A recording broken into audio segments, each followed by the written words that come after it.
ಸ್ವಾತಂತ್ರ್ಯ ಸಿಕ್ಕು 78 ವರ್ಷ ಗತಿಸಿದರು. ಭಾರತೀಯ ಬಡ ರೈತರಿಗೆ ಸಿಗಲಿಲ್ಲ ಬಂಧನದ ಮುಕ್ತಿ.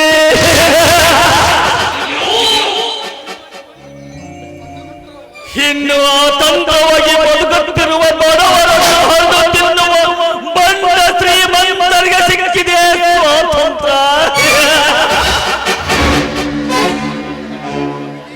ಇನ್ನು ಬ್ರಿಟಿಷರಂತೆ ತಾಳಕ್ಕೆ ತಕ್ಕಂತೆ ಕುಡಿಸುವ ದುಷ್ಟರಿಗೆ ದೊರಕಿದೆ ಸ್ವಾತಂತ್ರ್ಯ.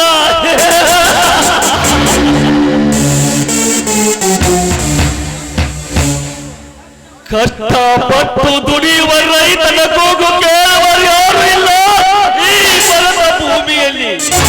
ಕೃಷಿ ಮಾಡುವವನು ಕಣ್ಣೀರಿನಲ್ಲಿ ಕೈ ತೊಳೆಯುತ್ತಿದ್ದರೆ ವ್ಯಾಪಾರ ಮಾಡುವವನು ಹಾಯಾಗಿ ಬದುಕುತ್ತಿದ್ದಾನೆ.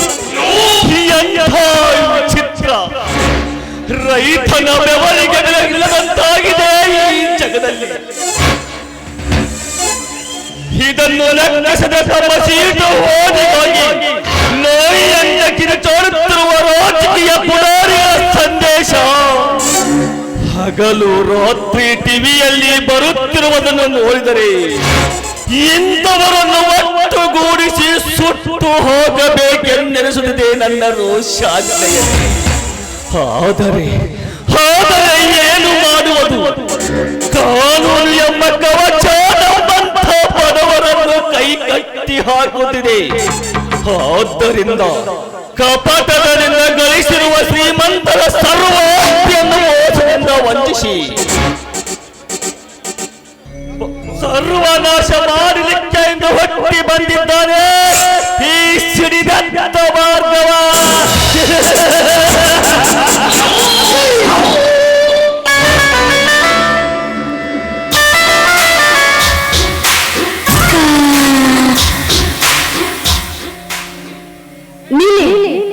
ಹಾಗೆ ಕಳ್ಳತನ ಮಾಡುವುದು ಅಪರಾಧವಲ್ಲವೇ? ಅಪರಾಧ?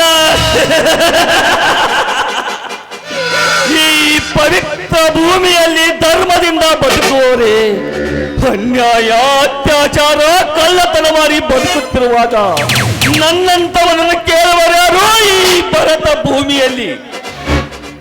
ಅಂದರೆ ಕೇಳುವರು ಯಾರು ಇಲ್ಲವೆಂದು ಕಂಡ ಶ್ರೀಮಂತರ ಮನೆಯನ್ನು ಕಳ್ಳತನ ಮಾಡಿ ನಿಮ್ಮಂತವರಿಗೆ ಕೈಗೆ ಕೋಳ ಹಾಕಲಿಕ್ಕೆ ಕಾನೂನಿದೆ ಎಂಬುದನ್ನು ಮರೆತು ಬಿಟ್ಟಿದ್ದೀಯಾ ಮಿಸ್ಟರ್? ಕಾನೂನು ಕಲಿತ ಹೆಣ್ಣೆ, ವಿದ್ಯಾವಂತರಾಗಿ ಬುದ್ಧಿ ಹೇಳಬೇಕಾದ ಪೊಲೀಸ್ ಅಧಿಕಾರಿಗಳೇ ಕಳ್ಳತನ ಮಾಡಿ ಬರುವ ಕಳ್ಳರೊಂದಿಗೆ ಶಾಮೀಲಾಗಿ ಕತ್ತಾಣದಲ್ಲಿ ಹಂಚಿಕೊಂಡು ಸುಳ್ಳು FIR ಸೃಷ್ಟಿಸಿ ಕಳ್ಳನನ್ನೇ ಮರುದಿನವೇ ಮನೆಗೆ ಕಳಿಸುವ ಭ್ರಷ್ಟಾಧಿಕಾರಿಗಳಿಲ್ಲ ಈ ನಿನ್ನ ಕಾನೂನಲ್ಲಿ. ಇದಕ್ಕೇನು ಹೇಳುತ್ತೀಯಾ? ಕಾಮರೆಯಾದವನ ಕಣ್ಣಿಗೆ ಕಾಣುವುದೆಲ್ಲ ಹಳದಿ ಎನ್ನುವ ಹಾಗೆ ಯಾರೋ ಒಬ್ರು ಮಾಡಿದ ತಪ್ಪಿಗೆ ಎಲ್ಲರನ್ನು ದ್ವೇಷಿಸೋದು ಸರಿಯಲ್ಲ. ಸರಿ,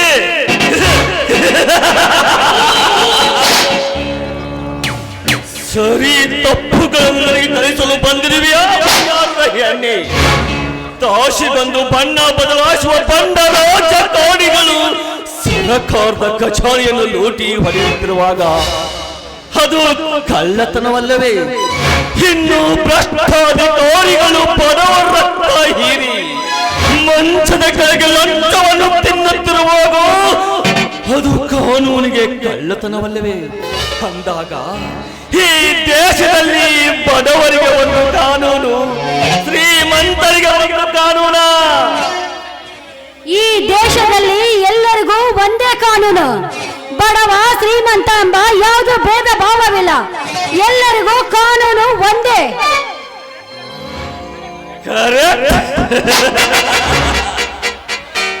ಬಡವರಿಂದ ಬಾಚಿದ ಹಣದ ಮಬ್ಬಿನಲ್ಲಿ ಕಪ್ಪಿ ಮೆರೆಯುತ್ತಿರುವ ಶ್ರೀಮಂತರ ಸೊಕ್ಕನ್ನು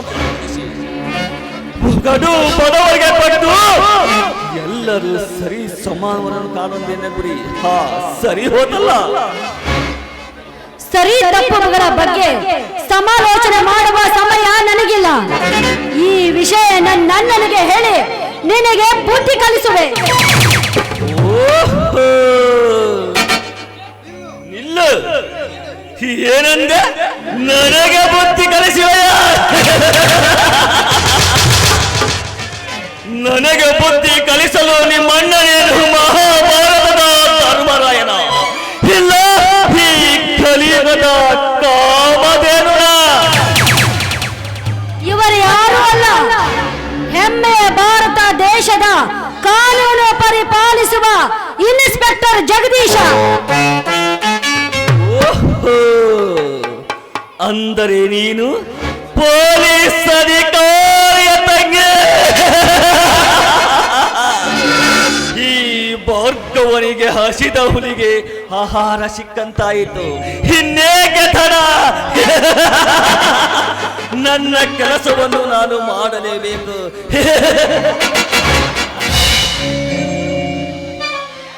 ನೋಡಿ, ದಯವಿಟ್ಟು ನನ್ನನ್ನೇನು ಮಾಡಬೇಡಿ. ನಿಮಗೆ ನಾನು ಕೈ ಮುಗಿದು ಕೇಳಿಕೊಳ್ಳುತ್ತೇನೆ. ನಿಮ್ಮೊಂದಿಗೆ ಮಾತನಾಡಿದ ನಂದು ತಪ್ಪಾಯಿತು, ನನ್ನನ್ನು ಕ್ಷಮಿಸಿ ಬಿಡಿ. ಈ ಭಾರ್ಗವ ಬೇಟೆಗೆಂದು ಸಿದ್ಧವಾದರೆ ಮುಗಿಯಿತು. ನನ್ನ ಮಾತು ನಾನೇ ಕೇಳಲ್ಲ. ಅಂದರೆ ಸಿಕ್ಕ ಸಮಯವನ್ನು ವ್ಯಕ್ತ ಮಾಡುವ ಮುಟ್ಟ ನಾನಲ್ಲ. ಬೇಟೆಯಾಡುವುದು ಒಂದೇ ಗುರಿ.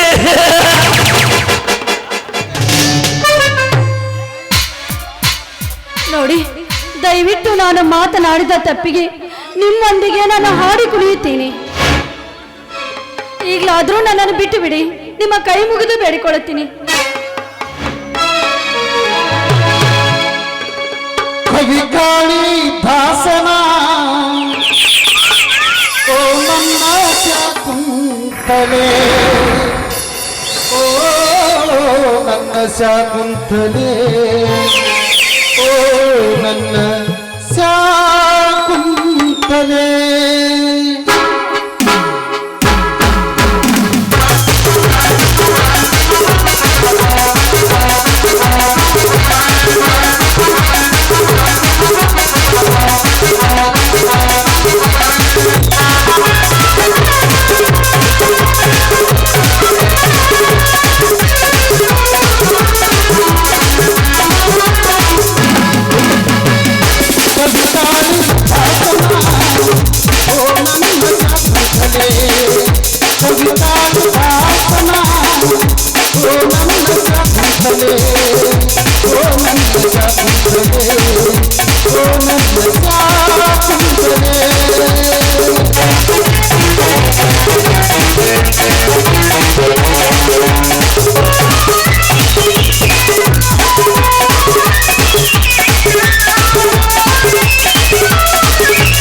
ನನಗಾಗಿ ಆ ದೈವ ನನ್ನ ಪಡೆದ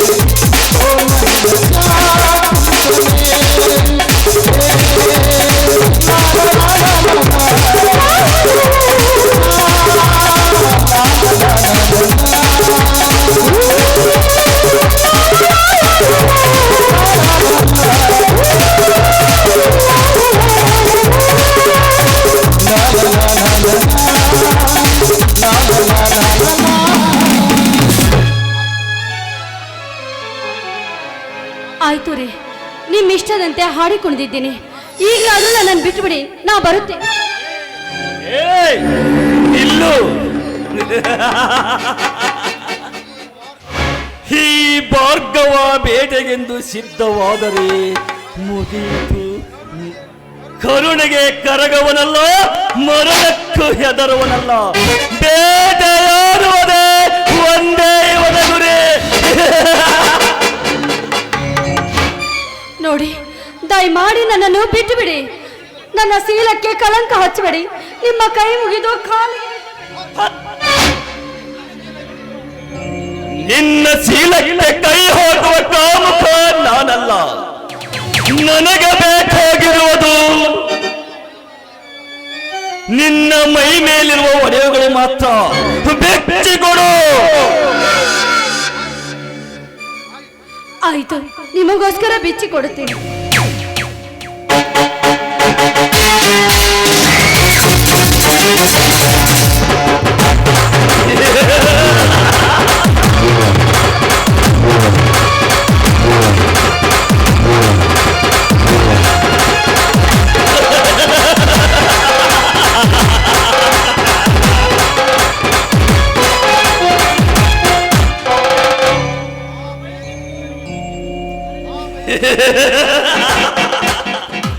ನಾವು ಬಯಸಿದ ವಜ್ರ ವೈಡೂರ್ಯಗಳು ನನಗೆ ಸಿಕ್ಕಂತಾಯಿತು.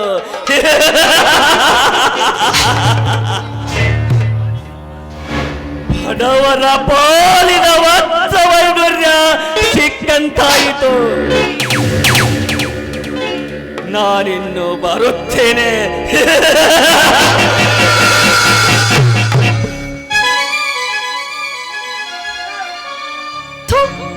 ನನ್ನ ಬುದ್ಧಿಗೆ ಬೆಂಕಿ ಹಾಕ. ಅವನು ಕೇಳಿದ್ದೇ ಬೇರೆ, ನಾನು ಮಾಡ್ತಾ ಇರೋದು ಬೇರೆ. ಇರ್ಲಿ, ಈ ವಿಷಯ ನನ್ನನಿಗೆ ಹೇಳಿ ನಾನು ಇವನಿಗೆ ಒಂದು ಗತಿ ಕಾಣಿಸುತ್ತೀನಿ.